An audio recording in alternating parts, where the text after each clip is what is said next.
There's a lot of very cool things that this song is doing. This song releases on April 25th, which for you guys is today. So go stream after you watch this video. There's a lot of very interesting things that goes on in this song, and I just wanted to talk about them for a little bit. So the inspiration for the song actually came from the book Paradise Lost. It's a classic, and I recommend you read it. It's an amazing story about the story of Genesis from the devil's perspective. My song takes a little bit of a different approach and is instead what would have happened had Adam and Eve never committed original sin. It's a beautiful story. I wrote, I think, a beautiful song about it. There's two verses. The second verse is repeated twice. And yeah, there's some cool parts that are going on in it. So, for starters, we recorded guitars. I recorded this at my school. We recorded this at my school. I go to the Conservatory of Recording Arts and Sciences, CRAS, in Arizona, and so we were able to record this in the studio. It's a collaboration between me, my good friend Dave Tucker, and my girlfriend Tara. And yes, there's a couple different parts that I'm going to talk about right now. So, first of all, there's a guitar track. We recorded this using WA-84s, which is the mic you're looking at right now. Not this one exactly, but the ones at my school. So it's a stereo recording. And the cool thing about this guitar track is it's actually in a alternate tuning. It's in FAC GCE, which is like the Midwest emo tuning. And I mean, the chords that I'm playing are incredibly simple. I will put them on screen right now so you guys can play along if you would like. So the next interesting thing that is going on is there's actually 3 mics for one harmonica. We went a little bit overboard. I wish I had tabs for the harmonica. However, I just grabbed my girlfriend's harmonica and I played along to the song after I recorded guitar, and that's what it is. I first taked it. It's messy. It's original. It's fun. It's really fun. I think harmonica is a very fun instrument. So it's very loose playing. I mean, it ducks in and out of the song at parts where I think it's necessary and not necessary. And for that, we used, these are WA-84s, and then this middle mic right here is the WA-251, which is just an incredible mic. It's my vocal mic for most things. In fact, it's actually the vocal mic. It's my vocal mic for most things. In fact, it's actually the vocal mic for this song. So I'm a supporter. I love Warm Audio. Check out their stuff. They just make the most incredible stuff. So yeah, 2 WA-84s, and then in the middle we have a WA-251. And also in the room was a room mic, which for this we used, you guessed it, another Warm Audio mic, a WA-47, another just amazing mic emulation of one of the greatest mics of all time. I love large diaphragm condensers on room mics. I sometimes even do stereo. And if I'm not using a large diaphragm condenser, then I'm using a ribbon mic. So really can't go wrong with either of those options. I'm a big believer in a good room mic. I think they make a huge difference in your track, and it's kind of the difference between home recordings and studio recordings. So if you have 3 microphones like I do, like even when I'm recording music at my house, it's WA-84 as a guitar, and then my WA-47 Junior as my room mic, and I promise you it'll make a difference in your recordings. So after that, we have a saxophone. This is a MIDI saxophone. In fact, the interesting thing about it is I put Melodyne on my vocal tracks, and Melodyne has a fantastic feature that allows you to bounce your Melodyne file into MIDI. So this saxophone is essentially singing my voice. However, it just has saxophone playing instead. It's a very cool way to get very precise instrument MIDI tracks. It's a very easy way to get precise and easy MIDI tracks. So I've been using this for a while, and instead of having to draw in MIDI of the exact melody that I was singing, I can just import it in and let MIDI and let Melodyne do all the work for me, and I can adjust from there. After that, I overdubbed some bass onto it. I mean, this is the simplest bass line of all time. It's literally 4 measures long, and it repeats the entire song. It's so simple. I mean, a lot of my bass lines, I'm not trying to do anything too crazy. Just let the rest of the song shine, give it that low end, and that's really it. So the original audio for this song is these bongos right here, and I programmed these bongos myself. They're audio now because little fun tip for you: if you make your MIDI into audio, it'll improve the sound quality a little bit. So you should do that. So yeah, these are MIDI bongos. When we went into the studio, when I recorded guitar, I just put these bongos into the beginning of the session and I played along to those. I hate playing to a click track, so this was basically the foundation for the song. After that, we have the drums. The drums come in after the first verse, and they stick throughout the rest of the song. These drums hit, and I can't wait to talk about them because I do some really cool things to them that I think is good information to have. So that's pretty much the basis of the song. Right here we have a synth that I actually made in a pretty cool way. It was used by playing guitar into my MacBook's microphone. It was used playing guitar into my MacBook's microphone. I made this as a demo before the studio just so I had something to record, so I could write vocals, just so I would have something to record over so that I could start writing lyrics. And I basically took that, put it into a stem splitter. Since I didn't use headphones when recording the guitar, you could hear the bongos and the guitar in the recording, so I used Logic's native stem splitter, and so it gives it a very unique sound. It only plays at the end of the song. It sounds very interesting. You guys will hear it at the end of the song. It's kind of like the finisher. But yeah, other than that, the only other thing is vocals. So here we have my voice, and we have a overdub right here. It's a higher melody that I also recorded. And then the right vox is my girlfriend Tara. And then the kind of the bridge section of the song is just us going ooh. And that's where my friend Dave comes in. He adds some oohs, and some cool things that I do here is there's automation around all of our vocals, so it doesn't show it here, but there's like different panning and different things going on just to give it a very ethereal vibe. That's kind of the premise of the song. It has a very dreamy vibe. I mean, its name is Paradise, so you'd expect that. But yeah, just some very, very unique things going on. The vocal mic was the WA251, and yeah.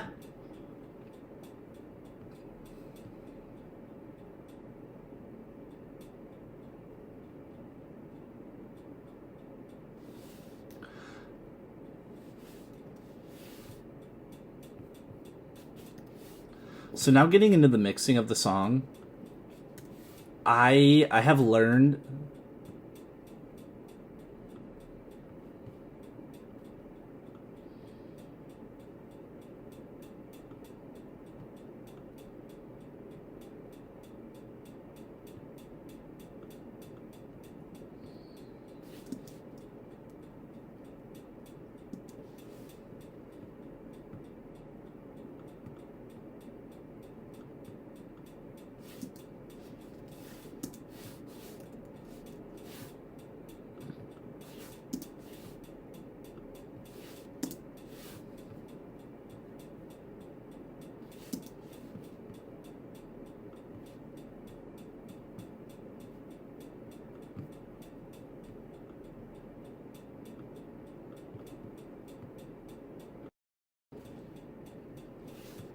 all right, now kind of getting into the mixing of the song. The more I've learned to mix, the more I start to believe that mixing should be simple, and you just gotta listen to the song and see what it actually needs. How can I serve the track? What parts are perfect and don't need changing, and what parts could use a little bit of coloration. So that's really all up to you. That's all up to your discretion. I would just listen to the song a few times back, and whatever you think it needs, just try different things. Be experimental, use your ears. I mean, that's really the basis of mixing. I think the problem a lot of people have with DAWs is everything is so visual, but mixing is all about your ears. Everything can look good visually. Someone might say they have the master plugin for vocals, the best preset for vocals, but if you're listening to it and it doesn't sound good, then it's not the one. So you just have to learn to use your ears to mix, and I think that's kind of the lost art nowadays a little bit. So very simple things going on. So for my vocal chain, one thing you'll start to learn about me is I love vintage sound. I love music from the 60s, 70s, 80s. It's kind of my style. So I try to emulate that. So the first thing I got going on here is a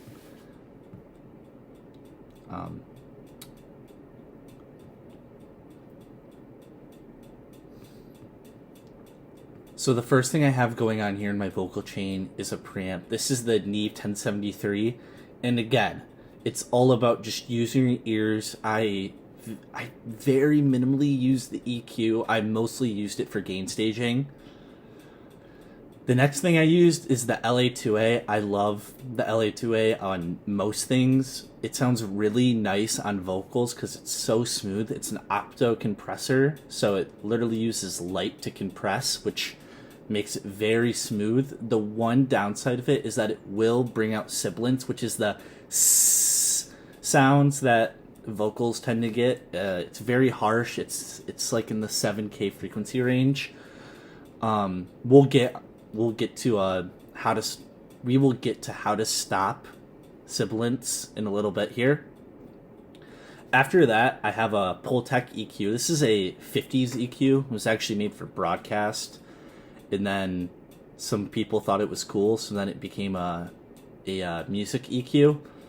Again, it's very minimal with these kinds of things. You're using it for the coloration, for the sound, but you're not using it to drastically change your recording. If you get a good source recording, then your song is going to be good. Your mixing will be good. You don't need to do too much. So just learn how to record things good at the source instead of trying to fix everything later.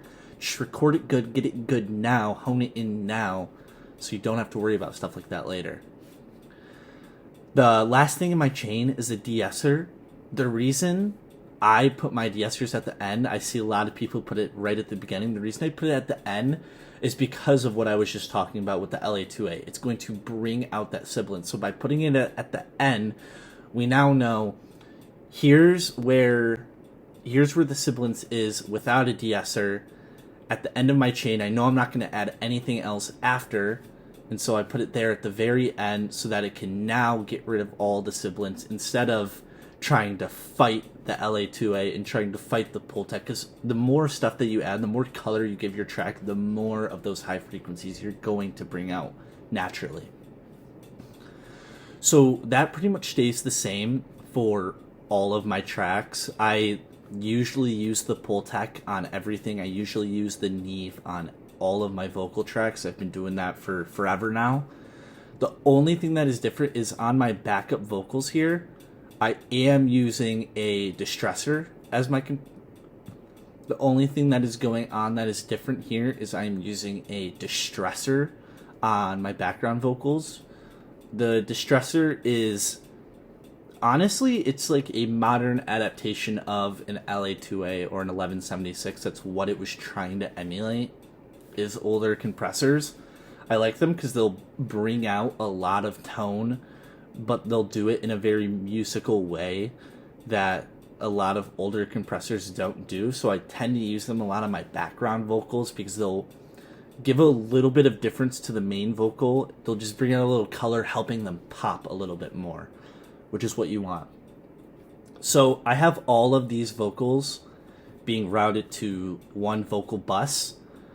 If you're just getting into music production, producing, recording yourself, I highly recommend learning how to do buses. They seem really complicated at first, but they're really not. They're essential in pro settings, they're essential in home recordings. If you want to get good quick, I'm telling you, just learn how to use buses. They'll seem complicated, but they'll be so worth it in the end.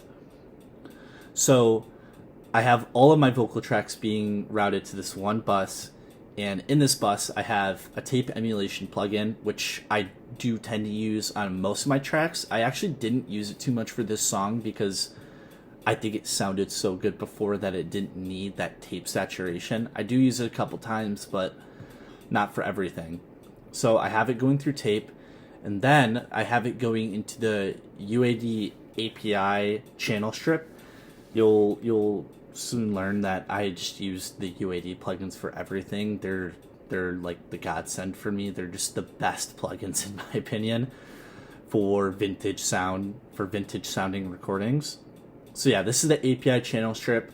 Beautiful console. I love the API. I love the real thing. The plugin's almost just as good. It's not quite there, but it's almost as good.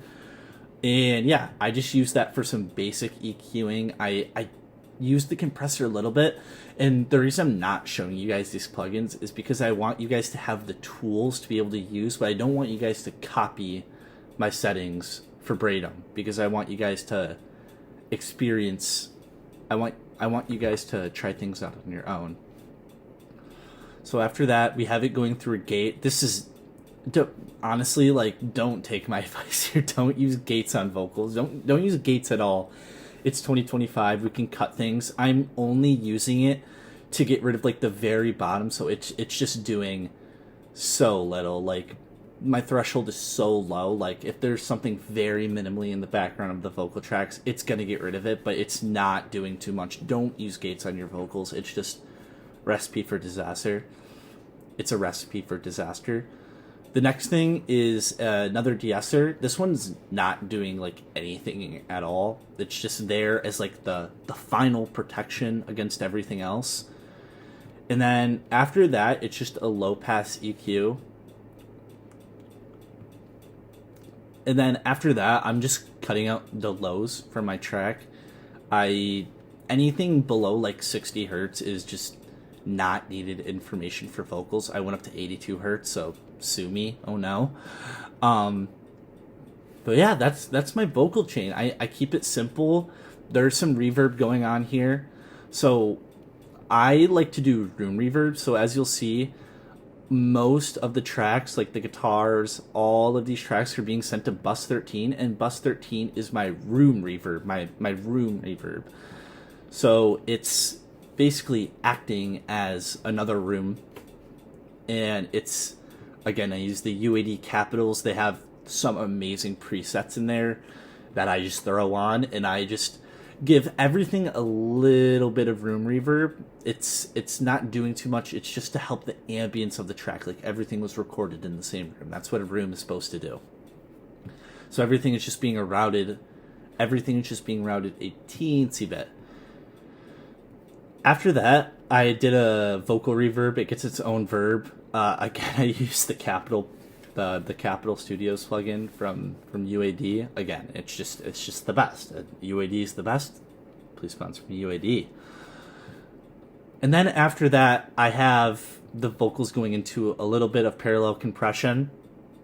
I'm not a big fan of parallel compression. I think another big problem with a lot of modern tracks is that they're overly compressed. However, it is nice for glue, and kind of like as a rule of thumb, you can just put parallel compression on everything and you turn it off after like 30 seconds, and if you miss it, then keep it. Again, if it sounds good, it is good. So that's kind of the philosophy going into everything. There's a little bit of room reverb on my guitar. Parallel compression. Harmonica, room reverb, parallel compression. The room reverb, parallel compression. So yeah, you kind of get the point. Everything gets a little bit of it. Not doing too much. It's all up. Mixing is like, everything being built up in very small parts, not one plugin doing all your work. It's just everything kind of adds towards one goal. And that's how you get a nice, solid, balanced mix, in my opinion, at least. I'm just a guy. So the next thing I want to talk about is my guitar. Again, I'm using the UAD Neve preamp. This thing's just amazing. However, this one is doing more EQ than my vocal one was doing. Just guitars don't need that much EQ, in my opinion. If you got a good guitar recording, it's the same way. It's gonna sound good as long as you don't do too much to it. Just don't kill your tracks with 11 plugins. Like, don't be that guy. Don't be that guy. So yeah, we're using the 1070, or we're using the 1073 on our guitar as our preamp, and then that's going into 1176. The 1176 is like the do-it-all compressor. It's the LA2A's older brother. You can throw this thing on anything, it'll sound good. It's not doing too much. I mean, for guitars, you want to use a little bit of compression. I think for guitars, you want to use a little bit of compression. There's dynamics to guitars. You don't want to kill it. You don't want to squash it, but you just want to help even everything out. As you can see, the guitars here are pretty consistent. It's an 8-bar loop throughout the entire track. So don't overdo this kind of stuff. If your song doesn't need compression, don't use compression. Listen to what your song needs. So after the 1176, it's going into another Pultec. Pultecs are just amazing. Again, it's not doing too much. It's just bringing out what the song needs. You want to EQ musically, so everything is in a frequency band, as we know. Everything is in a frequency band, as we know. So this song is in the key of C major. So you want to EQ to the key of C major. It's all frequency, and that'll help your EQ sound more musical, instead of just throwing things on and EQing and playing Search and Destroy and whatnot. You're actually EQing to what your song needs, what sounds musical, what sounds good. That's kind of how you want to approach these kinds of things. And then after that, it's just another, and then after that, it's just getting rid of the low end again. I mean, guitar is another one of those things. You don't need the low end. We're carving out a little pocket so that our kick and our bass can shine. After that is the harmonica. Harmonica it's kind of a goofy instrument. I mean, I love a good harmonica recording, but it's a goofy instrument. So I kind of did more than I typically would here. Typically instruments like harmonicas need a lot of reverb, because when we hear them like in a room, there's going to be natural reverb, and they kind of sound, I don't know, they sound weird without reverb. So I soaked it in reverb and, again, parallel compression. 1073 preamp, I'm sure you guys are getting used to this. A Pultec EQ, not doing too much. Again, we're EQing musically. An LA2A for some smooth compression. And then here's where it gets a little bit different. It's going into a Fairchild, and the Fairchild this is the OG compressor. The LA2A is OG, but this is as like OG as it gets. So this is kind of doing the heavy lifting. The LA2A is more there for tone. It's probably doing like 2 dB of gain reduction, and then the Fairchild's doing like 4 or 5. The harmonica playing in this track is pretty all over the place. I get loud, I get quiet, so some heavy compression was used. I probably only used like a 4-to-1, but again, so use your own discretion, use your ears. Harmonica is kind of a unique instrument. It's hard to explain how to mix something when there's so much ambiguity, and there's so much stuff you can do with every instrument. So again, use your ears. What sounds good is good. So I got rid of this 3K range. There was just one part where I like hit the high note of the harmonica, and it was just like it was screeching in my ear, so I just kind of tamed it a little bit. I only it was like 5 dB of reduction. I didn't want to do it too much. I didn't want to kill all the high end, but that frequency was just like, oof, yeah, kind of punching you in the ear a little bit. So that's it for harmonica. And then after that, we have the room. I actually usually soak my rooms in reverb, like in the room reverb, which I guess makes sense. I didn't do it too much for this song because this room mic was already doing a lot. As you can see, that's a huge transient right there. But yeah, 1073 preamp, Pultec, LA2A.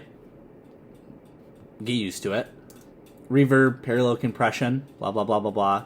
Saxophone uses tape. Since it's MIDI, like, I could even argue that, like, you don't need to use any mixing when it's MIDI, just, like, a little bit of reverb, a little bit of compression.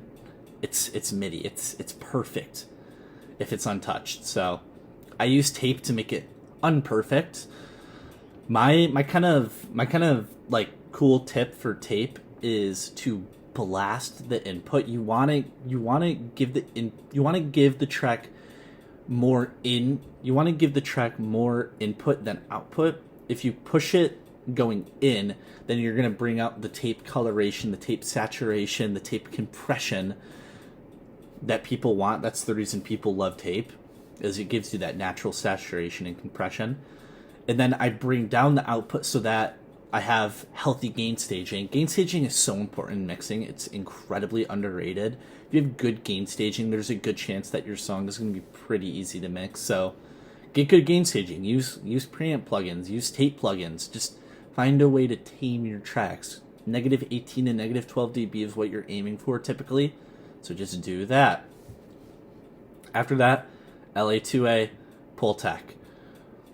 I'm boring you guys to sleep right now with these Pultecs and these LA2As, but if it works, it works. On the synth, I honestly, like, this was the guitar that's been mangled beyond belief. So these plugins are like pushing it a little bit, like they're kind of going crazy. I let loose a little bit. I have fun sometimes, so that's what they're doing. The distressor again, the Holy Send. This thing's amazing. Use it on your dirty tracks. It gives it that dirt. It gives it that saturation. It's kind of like tape. Pretty much doing the same thing. On my bass, I DI my bass. I don't have a bass amp. I'm not a bass player. I'm a guitar player who has a bass right now. Shout out Jack. If you're watching this, thank you, Jack. I love you. For letting me borrow your bass. So for that, I used a bass plugin, bass emulation. Emulations are getting so good nowadays. The Logic stock ones are incredible. UAD makes some pretty good ones too. I used Logic's today, and this just isn't doing too much. You can change the mics. I usually always use the 87. It's the Neumann 87. It's like the greatest studio mic of all time. So why wouldn't I use it? After that, it's going into a 1073. It's going into a distressor. And then it's going into another EQ, and this is kind of doing the opposite of everything. It's giving everything else the pocket. It's getting rid of all of the high-end information. It's getting rid of all the low that we don't need. I could argue that this should be at like 30 hertz. Nothing below 30 hertz is... No one's going to be mad that you got rid of 30 hertz. The human hearing can only go down to 20 hertz, so like, what are they going to do? And then it's just a tiny little boost in the bass. Only 3 dB gain. It's not doing too much. It's just to lift it over everything else that's in the low end, which the bongos and the drums are sitting there. For drums, my number one tip is to do what I was talking about earlier. You're crushing the input and you're bringing down the output. That's how you get your drums to slap you. It's that, and it's parallel compression, which the bongos and the drums do have. The drums don't have it because they're bounced to an audio track now. But yeah, if you want to get punchy drums, slam it on a tape plugin, slam it in the input, bring it down on the output. After that, it's the API channel strip and the distressor. I didn't use the API's compressor on this. I just used the EQ because the API EQ is amazing. And then I use the distressor for my compressor. I love the distressor on drums. It's kind of the same thing. It gives you that dirt that you kind of want in drums. It makes you do the stank face, which is what we want when we want people to listen to our folk song. We want them to make the stank face. And then after that, it's more just clean up EQ. It's cleaning up the pocket. This is arguably doing too much. But yeah, it's just cleaning up, giving everything its own pocket. This is right about where the vocals sit. I don't want the bongos interfering with my vocals. I kind of think the vocals are more important. So again, just carving out a little pocket. And then we have reverb. Bongos sound really good with a lot of reverb, so I usually churn up that knob. I crank that knob. And then parallel compression. Drums sound really good with parallel compression. Again, we want the stank face.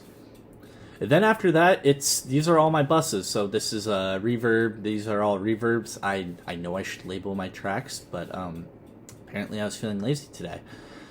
But yeah, these are all reverbs, and then all of these are parallel compression. And yeah, we're using the Fairchild for our vocal and our guitar. We're using an 1176 for our harmonica, and we're using a distressor for our drums and our bass, which is typical. I want that dirt on my drums and my bass.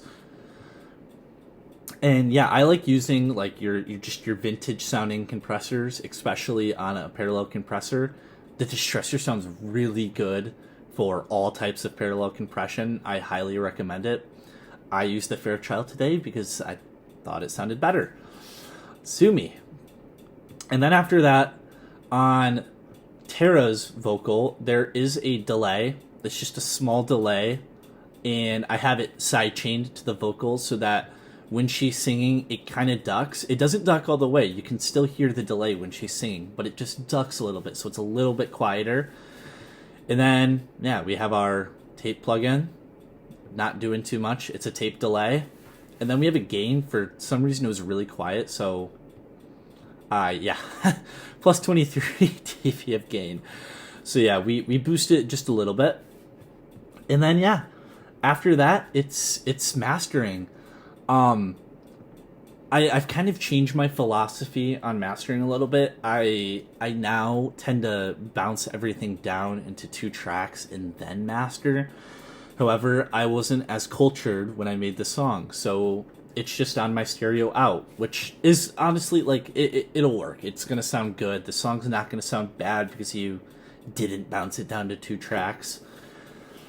But yeah, that's just kind of my philosophy now. And so mastering it's kind of the same thing as mixing, whereas you're just, what does the song need? Mixing, everything should sound good by the time it's getting to mastering. If you're going into mastering, you're like, all right, well, my guitar still sounds bad, so hopefully mastering will save it. Then you're not on mastering yet. You need to go back to mixing.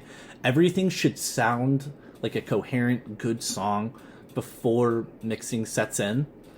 And then that's when everything should sound like a good, coherent song. Your level should be good. Your color should be good when you're going into mastering. And mastering is just giving it that extra pop that helps you compete in streaming services. Don't be the guy that throws a limiter on your mastering plugin.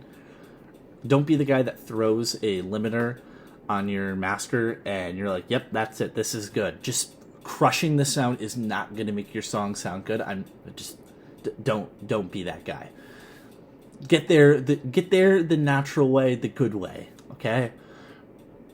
So on here we have the API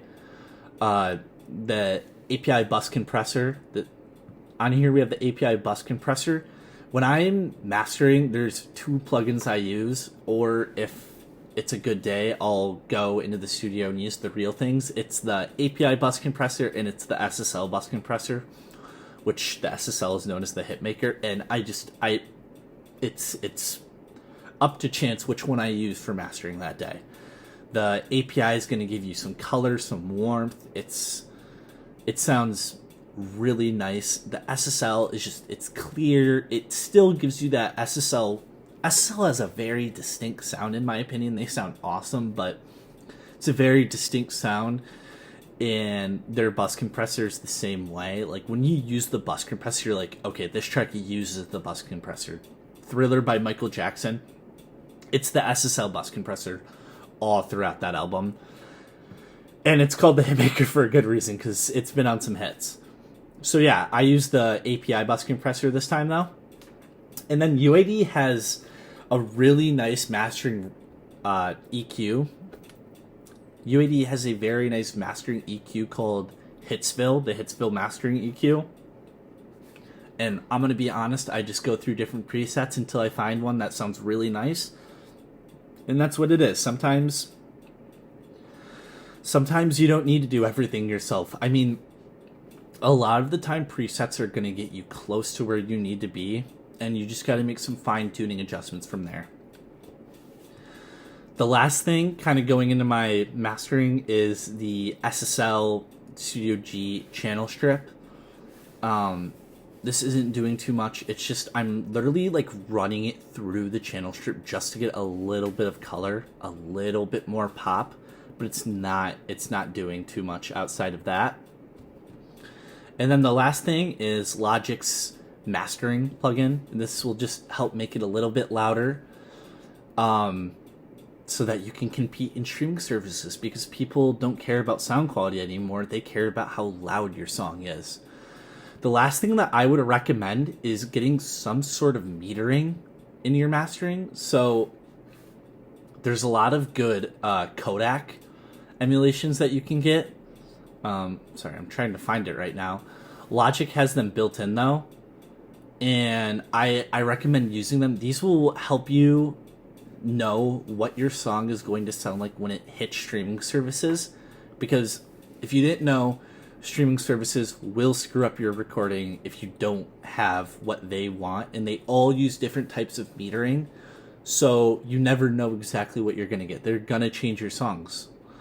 So I highly recommend metering, checking where your levels are. They should be healthy levels. When you're mastering, you still want like 3 to 6 dB of headroom. You want a little bit of headroom, because when they convert your track, when they mess with your track, it's gonna make it louder. And if you're like at -1, -2, you're gonna be clipping by the time it gets to streaming, which will not sound good. You don't want that. So yeah, that's kind of this track. It's not doing too much. I think you just need to experiment with recording and getting good recordings at the source, and that'll make your mixing so much easier. And if you don't want to mix, then I offer mixing and mastering services. They're in the link in my description. If you would like to check that out, that would be amazing.